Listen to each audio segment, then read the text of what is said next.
सबसे पहले मेरा एक मिशन है जो कि भाई यहाँ पे जो गरीब बच्चे हैं उनको प्राइवेट स्कूल में पढ़ाने की उनके वालिदैन की, उनके पेरेंट्स की स्थिति नहीं होती है, और ये बहुत बड़ी साजिश के तहत कारपोरेशन के स्कूल्स को बंद किया गया और वहां पर कारपोरेशन के ऑफिस खोल दिए गए और कहीं और शिफ्ट कर दिया गया। मेरा सबसे बड़ा टारगेट ये होगा, आगे से सबसे पहले मैं कारपोरेशन के स्कूल स्टार्ट करूंगा, और वो स्कूल जो स्टार्ट करूंगा मैं, वो स्कूल ऐसी होगी कि प्राइवेट से बेहतर हो जाए, ताकि उस स्कूल में गरीब का भी बच्चा पढ़े और अमीर का बच्चा पढ़े। ये सबसे पहले मेरा मिशन रहेगा। और रहा सवाल दूसरी बात, जो हमारे जैसे छावनी हो गया, कामगार नगर हो गया, ऐसी कई जगह तो तकलीफ है, खासतौर से कामगार नगर में जो नाले की लगी हुई दीवारें हैं और वहां की झोपड़पट्टी, उनको अभी तक के पट्टे नहीं मिले, जो परेशान है उनको पट्टे दिलाने का मेरा पहला मिशन रहेगा।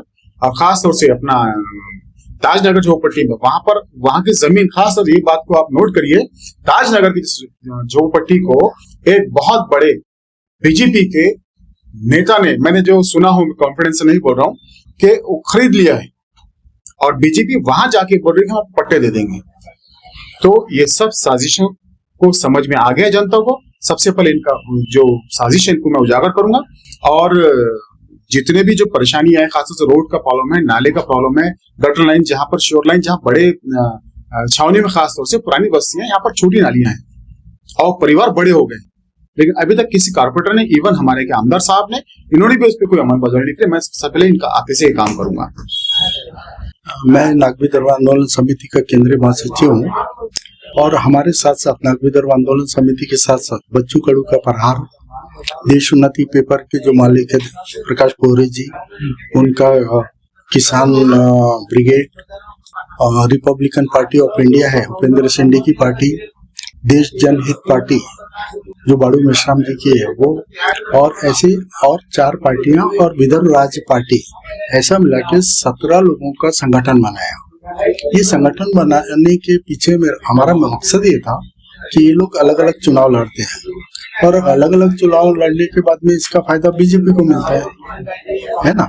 अच्छा, ये लोग अलग अलग चुनाव लड़ते, लेकिन इनका रिजल्ट भी कुछ आता नहीं था, तो हमने सारे लोगों को जमा किया, अलग अलग चुनाव ना लड़े, और उसके बाद में विकास ठाकरे जी से भी बात किया कि ये सारे जो संगठन है इनको साथ में लो, थोड़ी थोड़ी सीटों की इनकी जरूरत है।